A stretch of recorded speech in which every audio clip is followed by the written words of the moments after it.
So I'm making lunch quickly here, and we're gonna go somewhere that's like two and a half hours away to pick out some rock for our retaining wall outside. So I'm pretty excited about that.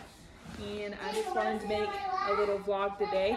Hopefully you'll get to see the finished product too of all the rocks and everything outside. We're planning to do some pretty nice landscaping, so I'm really excited to finally get started with that. Little Marlon remembered my glasses.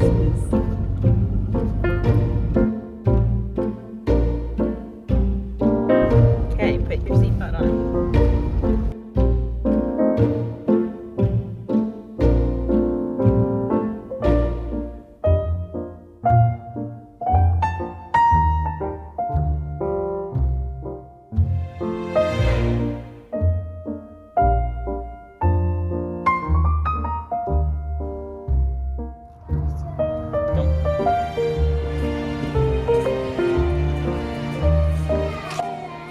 What is that?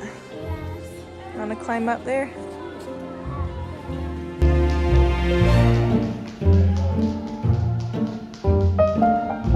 Jericho, no. Jericho, leave it. Hey, Dad. What kind of bird is that?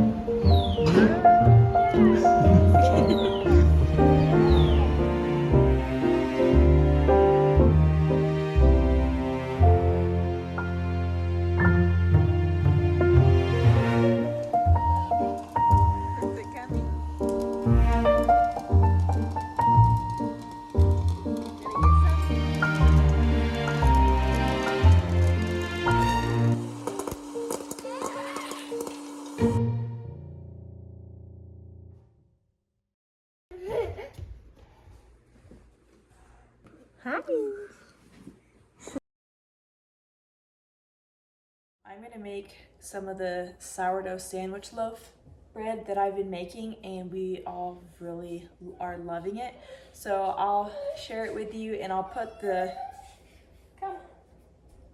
I will share the recipe for it. It's not my recipe. I found it on Pinterest.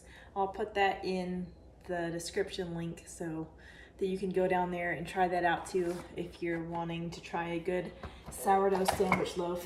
The only thing I don't like about it is that you're supposed to knead it for like 8 minutes. But I usually only knead it for 5 or 6 minutes. I'm using a scale for this recipe, and they do have like the measurements in like cups and like tablespoons or whatever, but it just works the best if you have a scale and you can like measure out the grams. So 175 grams of water and 200 grams of active starter.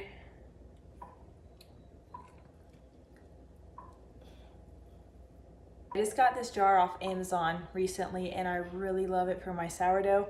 It has this glass lid that goes with it, and the glass lid actually has like a rubber stopper thing, but I just take that off and just lightly set it on there, and it's perfect for getting a big batch of sourdough when you need it. So we got 200 grams of that, and then we need 15 grams of melted butter.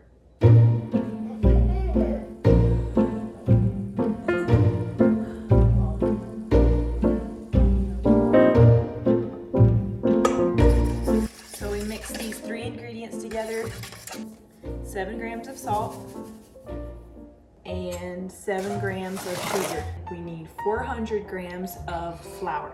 I'm not sure if I have enough flour. What am I gonna do if I don't have enough flour? Wow, that was perfect. It's gone. 400 grams. I mix it up the best I can with this fork. And then I'm gonna kind of like half mix it, half knead it for like 6 minutes. Okay, now it gets kneaded.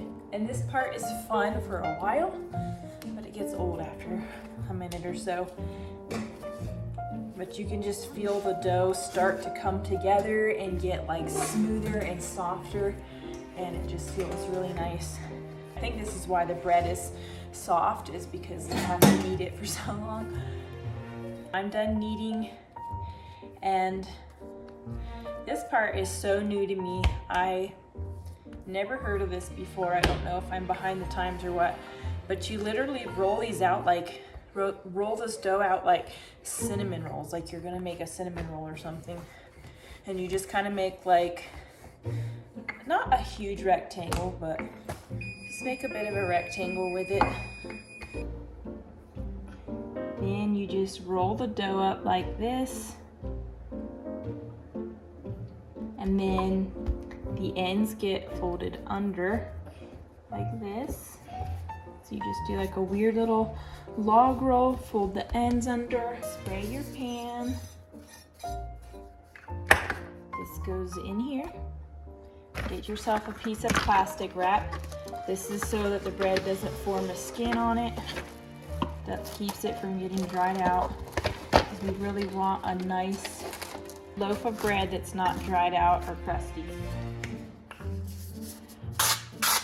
I spray this side so that I can turn it this way.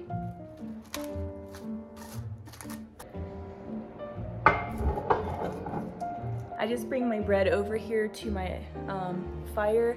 The pilot light is on right now and it keeps it like just warm enough on the top here where it's like perfect for my bread to rise.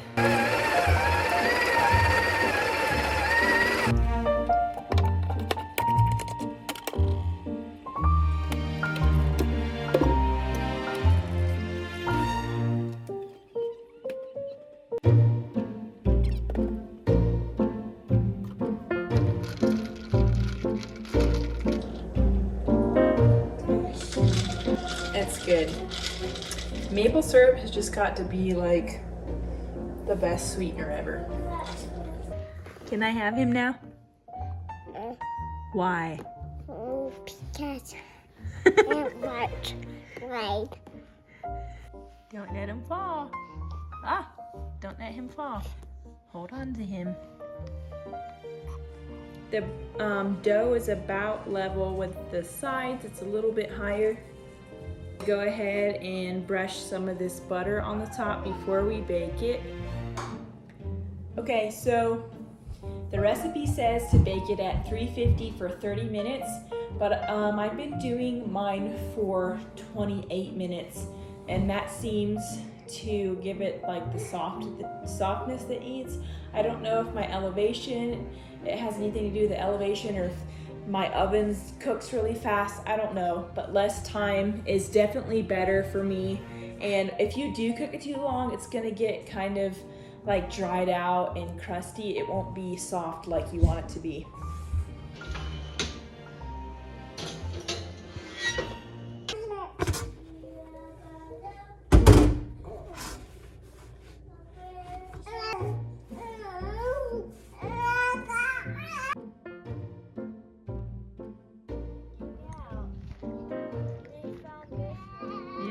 Really good spots. They're pretty old, or that one on the right maybe is, but Yeah, they're all pretty old. That one was very. you like that bread? Yeah. Is it your favorite? Yeah. What happened to your face? Hey, bud, where'd you put that, Billy? I bumped it on the rocks. On the rocks? Yeah. Was it pretty bad? Yeah. That good, Jericho? Yeah. That's good. So for the landscaping deal, I just wanted to show you like a real quick kind of what our plans are. So we're gonna have a retaining wall like around the edge of the concrete. It's gonna be like 8 foot wide. I don't know if you can kind of see it right there. It kind of follows the curve of the concrete. It's gonna go like all the way to like over on this edge of the house, and then like so here's the concrete. From there on out is gonna be like a grass yard. We're gonna plant grass there. So that's kind of what the landscaping is that we're wanting to do. So yeah, we went to Home Depot 2.5 hours from here, and we looked at their rock, and we don't like super love the options they had, but we might have to just end up going with that anyways. We have been stalling so long on this landscaping project, and we just really need to get it done.